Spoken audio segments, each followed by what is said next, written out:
would you consider as the best 2 or 3 bowlers in limited overs cricket? I would pick Joel Garner, number 1 in one-day cricket, and Richard Hadley, Yes. another great bowler. And I'll pick a third bowler like Maninder Singh or Qadir. Yes, as a spinner you would include him. Definitely, because these type of bowlers change the game so quickly. Yes. Can you remember a particular memorable performance by anybody which remains in your memory? I think when we played against Pakistan in Sharjah, when Maninder Singh bowled that excellent spell of taking 3-4 quick wicket and we coming back into the game. Because in one-day cricket, if we have to attack and put pressure on opposite team, only spinner can do it. Because when four fielder round the bat, it look sometimes a batsman can come under pressure. Yes. And apart from your catch that took Vivian Richards' wicket, can you remember a great catch that might have changed the course of a game? Yes, suddenly we were supposed to come into the semi-final. That match in Benson Hedges in Australia. Roger Binny took cotton bowled of Crowe, Martin right, Crowe, yes. Martin Crowe. Yes, I remember that. Yes. That which the TV couldn't really pick up the catch, and Yes. that where I think match we got change of total match. It was a pure reaction, wasn't it? He was on the follow through. Yes. I still think he doesn't know what happened, not the umpire or the batsman. He took so neatly and he took so effortless that catch, which I still think I will give all the marks to Roger Binny. Now we've had this rather sad. Can we just have one catch which has been recorded on TV? It has been recorded. Has been recorded. It's been which seen also. TV couldn't pick up really is that ball touched the ground or not. Sorry. We've been having this rather sad phenomenon of crowd behavior getting worse and worse in this country and in fact throughout the world. What do you attribute this to, or is there a way of preventing it, or does it affect you when you're playing? It does affect a lot, I would say. I don't appreciate one thing, because when people sitting there around about 30,000-40,000 people watching the game, and suddenly one person come and stop the game, there's no point about that for that person to come into the field. And it's like if one person come and then another follows, and then your game stops and you can't complete your over of quota. And I think it spoiled the game, and the batsmen get disturbed so much. Sometimes we have seen the batsman gets out in the same over. Yes. So what's going to happen then in the next World Cup, for instance, where as it is, it's going to be difficult enough to bowl 50 overs. If you're going to get crowd disturbances, that means you'll be, what is the board going to do? They can't find the cricket team for the crowd's misbehavior, but you'll be bowling less overs. So how are they going to work that out? I don't know. One thing they never asked me. Second, I personally feel the crowd, the board should send a message towards the crowd. You know, it's a benefit of our cricket. They're going to see such a nice and good cricket one day here in India. And second, they have to keep some type of fences, or take the player or the person who come into the ground, they put him into the jail or something like that, because that is the only alternative in the end you get. Otherwise, reduce the lunch hours and have to bowl 50 overs. Yes. What do you think of this principle of having the next World Cup in 2 countries? Do you agree with that? I don't really think it's very practical, but let's see, it's a new thing. Let's wait for another couple of months and 4 months, and let's see what it's. Let's see, we will see. But how do you see your chances, or the Indian chances now?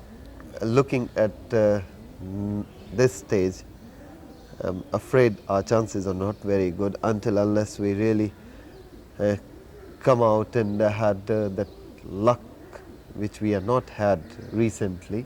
If we had that luck, and I think we should come into the semi-final and do something. Well, anyway, wish you all the best, Kapil. Thank you, Tiger.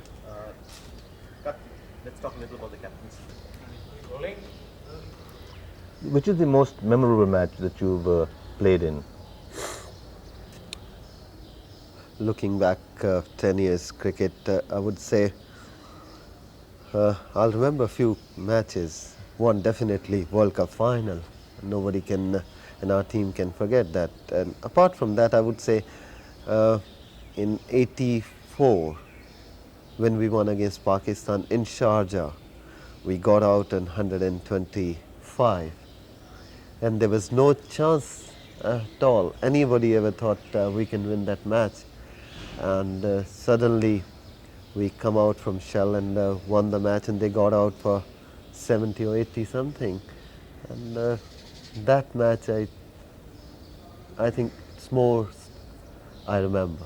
Yes. Then you remember Javed Miadad hit for 6 of the last ball also. Yeah, that's also one of the matches Yes. which I said that was also very interesting match, where we were winning throughout whole day, and the last over or last 3 overs they come back into the game, and Javed hit a best shot of the day and last ball. Well, why didn't you bowl the last over? Miscalculation, was it? Or not? It wasn't the only thing.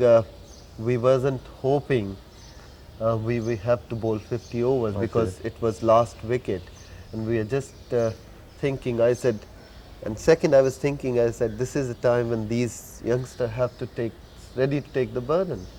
You know, it's no point. I can understand I should bowl the last over, but I think if these boys played 3 or 4 years of one-day matches, they should know what's supposed to do, and one day they have to become a strike bowlers.